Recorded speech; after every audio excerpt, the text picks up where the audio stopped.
नमस्कार भाइयों, आप सभी का बहुत बहुत स्वागत है। हम लोग बात करेंगे सीटेट के एलिजिबिलिटी से रिलेटेड। ऐसे प्रशिक्षु जिनको सीटेट का नोटिफिकेशन आने के बाद एडमिशन का मौका मिला है डीएलएड बीएड में, या फिर सीटेट के नोटिफिकेशन के बाद उन्होंने बीएड और डीएलएड में एडमिशन लिया है, उस मुद्दे पे बात करेंगे। और ऐसे प्रशिक्षु क्या first semester, second semester, third semester, fourth semester में हैं बीएड डीएलएड के, तो क्या सीटेट के लिए एलिजिबल हैं, उनका सर्टिफिकेट एलिजिबल होगा, वैलिड होगा, इसके ऊपर बात करेंगे। इससे पहले मैं बात कर लेता हूँ कि अगर आप टीचिंग से रिलेटेड किसी भी प्रकार का न्यूज़ पाना चाहते हैं, ऑथेंटिक न्यूज़, आपके मन में जो भी डाउट है उसको कमेंट करिए, उसके ऊपर वीडियो जरूर आएगा। अगर अभी तक आपने चैनल को सब्सक्राइब नहीं किया तो सब्सक्राइब करके देखिएगा। देखिए, ऐसे प्रशिक्षु जो बीएड या फिर डीएलएड के फर्स्ट सेमेस्टर में हैं, चाहे सेकंड सेमेस्टर में है, चाहे थर्ड सेमेस्टर में, चाहे फोर्थ सेमेस्टर में है, लेकिन रिजल्ट नहीं आया है, तो वो सीटेट के लिए एलिजिबल हैं। सीटेट के नोटिफिकेशन आ चुका है, अगर वह तो भर सकते हैं फॉर्म को, तो वह एलिजिबल भी होंगे और वह उनका जो सर्टिफिकेट आएगा वो वैलिड भी होगा। वो किसी भी शिक्षक में शिक्षक पात्रता परीक्षा के बाद जो आपका कोई भी शिक्षक भर्ती आती है, उसमें यह शिक्षक पात्रता जो सीटेट है वह आपका अप्लीकेबल होगा, वो आप लगा सकते हैं वहाँ पे, चाहे वह प्राइवेट सेक्टर हो चाहे वह गवर्नमेंट सेक्टर हो।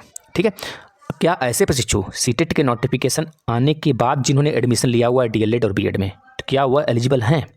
अभी हमने बात किया first semester, second semester, third semester या फिर फोर्थ सेमेस्टर में आप डीएलएड बीएड के हों और आपका अभी फाइनलाइज नहीं हुआ है आपका डीएलएड बीएड, तो सीटेट का नोटिफिकेशन आ गया तो आप एलिजिबल होंगे और आप वैलिड भी होंगे, आपका सर्टिफिकेट वैलिड भी होगा। लेकिन अगर कोई शिक्षक भर्ती आपके जो डीएलएड बीएड है उसका कोर्स कंप्लीट करने के बाद आता है, तभी आप एलिजिबल होंगे। मतलब कि फाइनल फोर्थ सेमेस्टर तक आपका रिजल्ट आ जाने, भले आप सेकंड सेमेस्टर में ही सीटेट को भले क्वालिफाई कर लीजिए, लेकिन आपका जो डिग्री है, जो आपका बीटीसी और बीएड है, वह पूरा कंप्लीट होना चाहिए, तब जाके आप इस सीटेट के जो आपके सर्टिफिकेट है उसका फ़ायदा ले सकेंगे।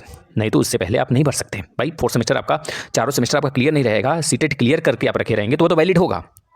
उसके बीच में कभी भी आपको सीटेट फीस देने की आवश्यकता नहीं है। अगर आप पास कर लेते हैं तो आप बस शिक्षक भर्ती में पात्र नहीं हो पाएंगे जब तक आपका 4 सेमेस्टर क्लियर नहीं हो जाता है, रिजल्ट नहीं आ जाता फाइनल। लेकिन क्या ऐसे प्रशिक्षु जो सीटेट के नोटिफिकेशन के बाद एडमिशन लेते हैं बीएड में, डीएलएड में, क्या वो सीटेट के लिए एलिजिबल हैं? तो ऐसे प्रशिक्षु एलिजिबल नहीं है, इसमें यह चीज़ लिखा हुआ है, देख सकते हैं आप। सीटेट के लिए डीएलएड या बीएड में एडमिशन कभी भी हो सकता है, क्योंकि आप अपीयरिंग पहले साल के छात्र भी फॉर्म भर सकते हैं।